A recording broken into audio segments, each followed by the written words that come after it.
Good afternoon, this is Jeff with Sewer Tech Northwest. Today we're at property address 16868 Hoffman Avenue here in Sandy. We're on the left side of the house going through a 3-inch ABS cleanout. We're going to check the overall condition and serviceability of the sanitary sewer line. Currently have water running. Here we go.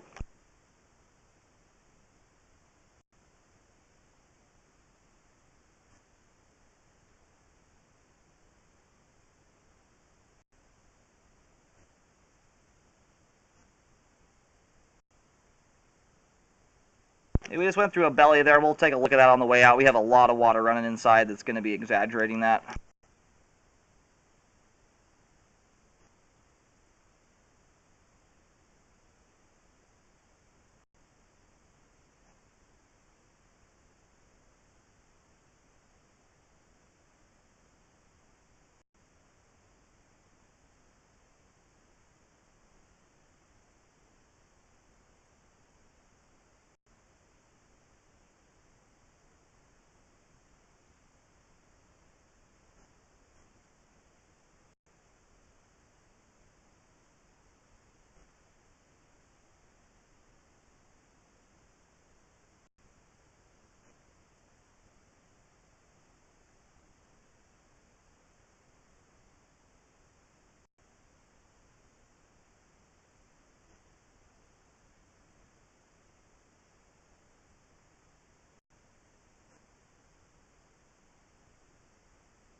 Okay, we're going to be doing this scope in two different parts here. Line's pretty much all drained out.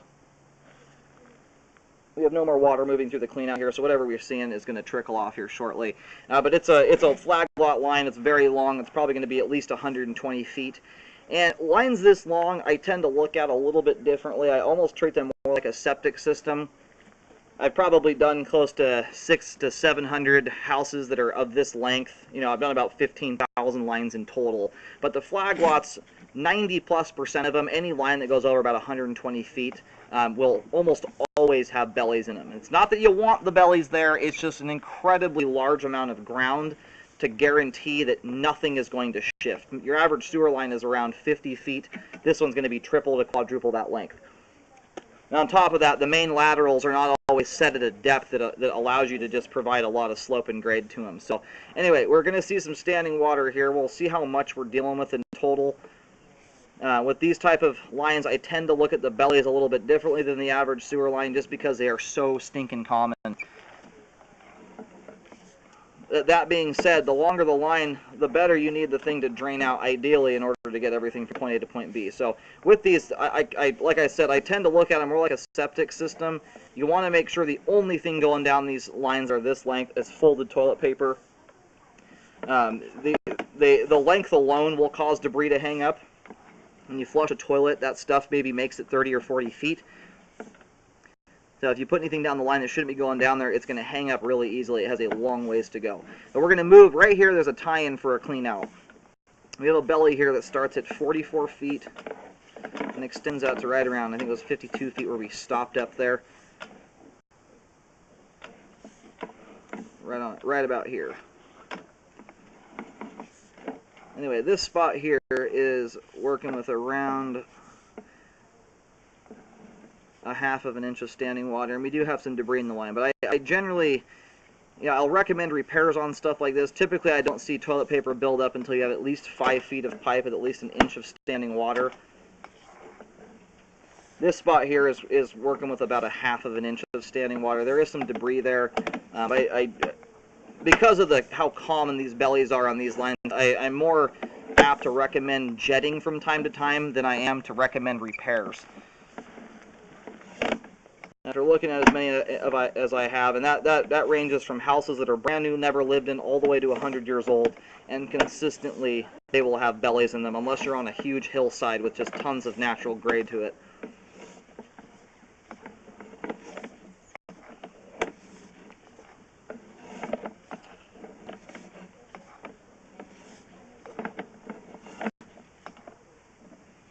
And I know we had a belly right off the bat too, right next to the clean out, or right starting out the clean out. We'll see how that looks. So we had almost every fixture in the house running here, so we'll see how these look all said and done now that it's actually drained out.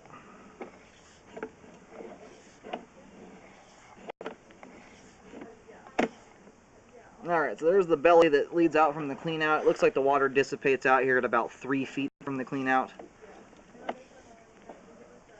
And this spot here has, right here is at 1 inch of standing water.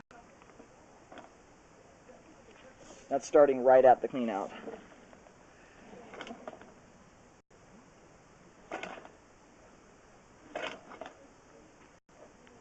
I have to clean my camera lens off. It's getting a little gunked up with grease.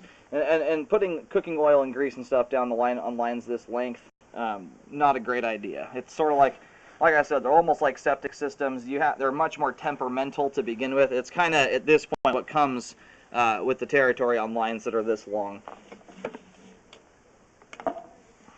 Yeah, you really need to watch what's going down the pipe. You can see how much grease buildup is on the sidewalls there. Anyway, this belly starts at the clean out. What I don't love there is that there's a turn in the pipe. You put a belly amongst a turn, and it's much more likely to cause debris buildup. A turn alone will slow things down. But you put 1 inch of standing water amongst it, and you kind of have a recipe for stuff to hang up and get clogged here. It's not like I was mentioning before. Usually I see toilet paper collect once you have at least 5 feet with 1 inch. If you put a turn in the middle of that, it takes much less length of pipe to cause stuff to hang up. So I am going to recommend a spot repair here. I've already kind of given you my rundown on how I look at these types of lines. So, you know, take all that information, decide what you want to do. Ideally, obviously, you get them repaired so you don't ever have to worry about it again.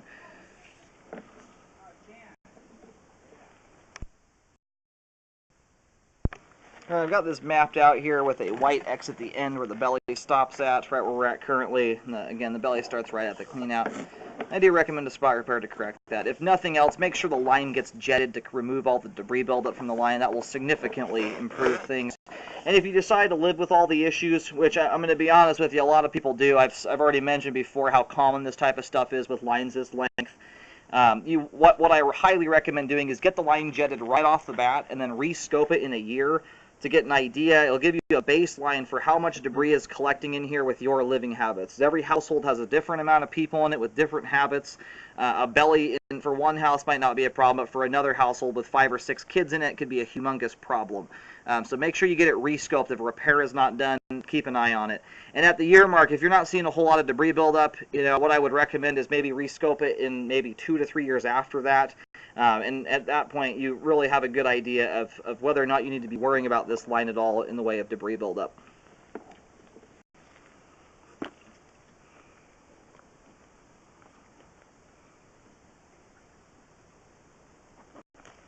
All right, we're going to move over to the secondary cleanout and scope out the rest of the line.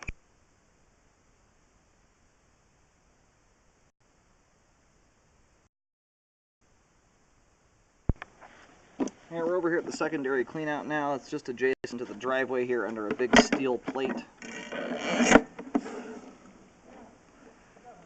And right now we still have the water turned off. We're going to leave it turned off here for a little bit in case we really need it, because we got to let this whole thing drain out every time we want to look at it. We're going to zero out right here at the base of the cleanout. And this is at about 40 feet from the first cleanout. And I'm going to write the report and refer to this basically as if we scope the whole thing from one cleanout. Makes it a little easier.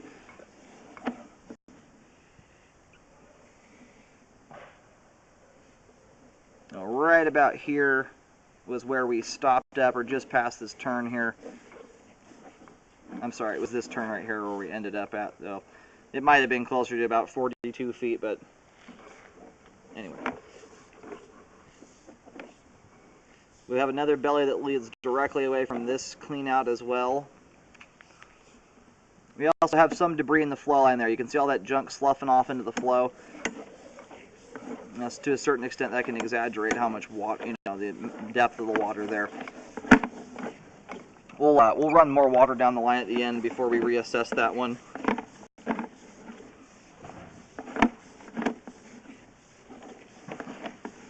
As the camera moving through the line, or through a belly anyway, especially when no water is running, can slosh water out of the belly down the line and can actually make it look like it's less significant than it is. So we're mostly just going to get this camera all the way out to the main here, and we'll do 3 or 4 toilet flushes, let the line fill up completely and drain out, and then we'll reel on back in.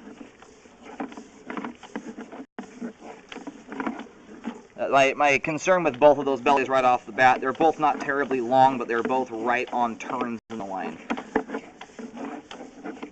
which are especially hard, when you have a big ball of toilet paper going down the line, or a bunch of paper towels or something like that. Those turns really hang stuff up easily. Transitions here to 6-inch 30-34 PVC pipe.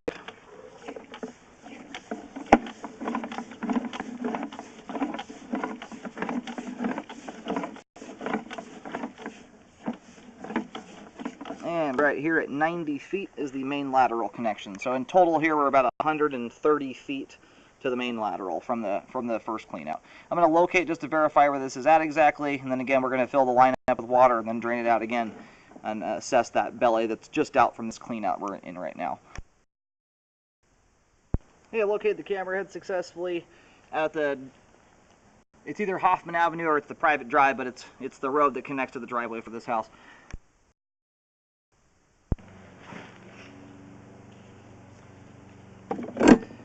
Alright, we have a little bit of residual water there from the toilet flushes we just did. By the time we get back to that belly, that should be all drained out of the line. In this section here, we've seen without water flow, it drains properly. For the most part, this line has actually pretty small bellies, considering the length of the line. A lot of times, these flag lot lines end up with bellies that are 20, 30, 40 feet long. If not, the entire line will have standing water in it. So, for the most part, this only has maybe 10 feet of pipe in total with standing water in it, which is relatively insignificant for a line this length.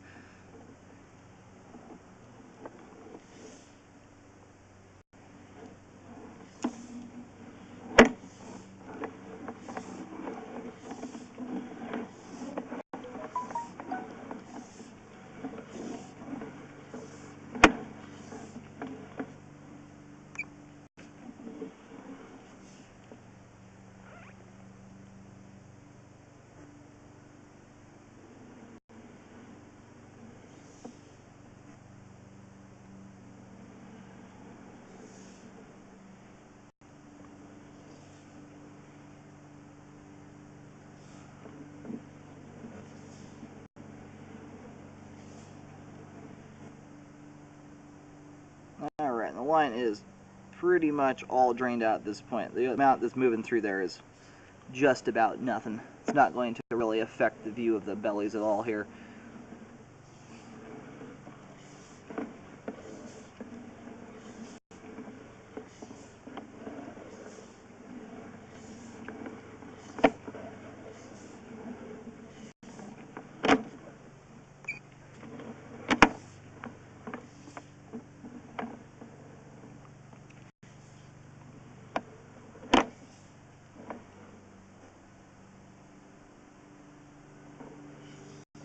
Got a minor amount of standing water there. That is very insignificant, nothing even worth repairing.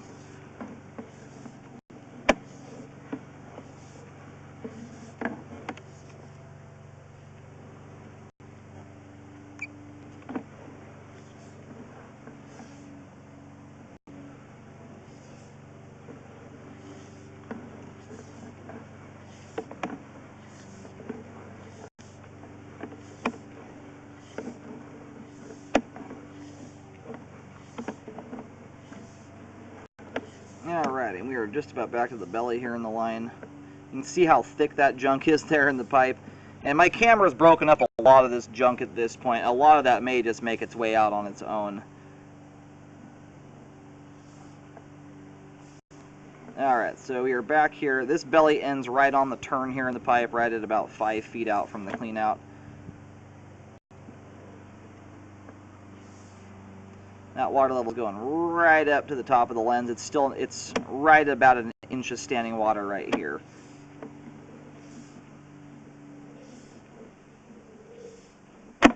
Anyway, this spot here I'm also going to recommend a repair on, just because the amount of standing water that's in this particular spot.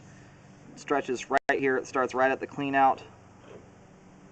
You can see if you look down into there, it starts immediately after going into the line here, or at least entering into the pipe, and it extends out to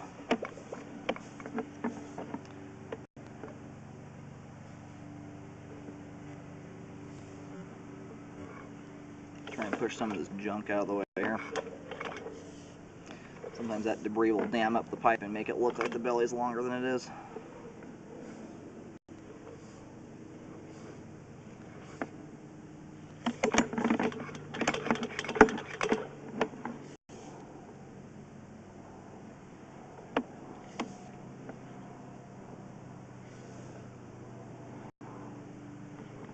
My camera is right in the side of the pipe here. It's not sitting down the flow line, but it looks like that standing water extends out here to about 6 feet.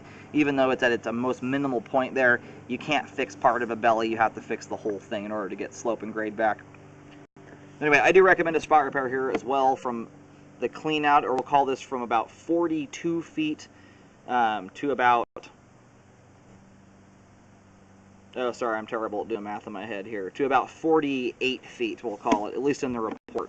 But it starts right at the clean out and ends after the second 45-degree turn here. It gets 145, and then right here at the second 45 is where the standing water dissipates out. It's about a 6.5-foot long belly. Not a terribly long one. This is right at the breaking point where I recommend repairs on bellies.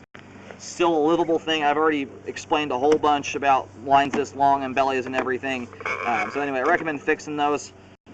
If a repair is not done, I would get the line jetted, clean it all out, and then I would rescope it in a year just to get an idea of how debris buildup's looking there. If it's minimum at that point, you can pretty much just keep on living the way you're living and don't have to really worry about it. If you're seeing significant debris, sometimes you need to change some type of living habit or jet the line out every so often to just keep the debris buildup to a minimum.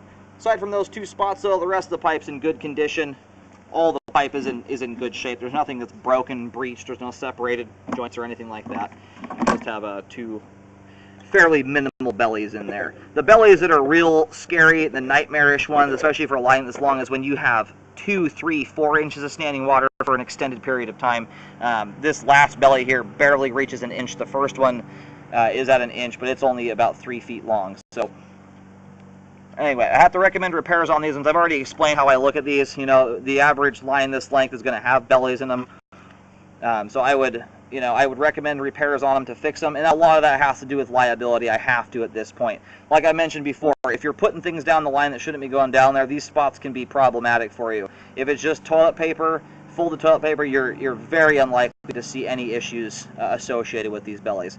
And the biggest culprit to other things collecting in the line is putting grease and cooking oil down the sink. That stuff will build up like crazy at the bellies, like we've seen here. At this point, my camera has removed the vast majority of the debris, so at this point you don't even really need to do a HydroJet. I broke most of it up with the camera. But the grease in combination with other things that shouldn't be going down the toilet are kind of your biggest culprits. So anyway, at this point, with all the debris that I've knocked out of the way there, we have adequate flow to the main at this time as the debris buildup is out of the flow line. The sewer line is functioning at this time. I would still recommend those be corrected.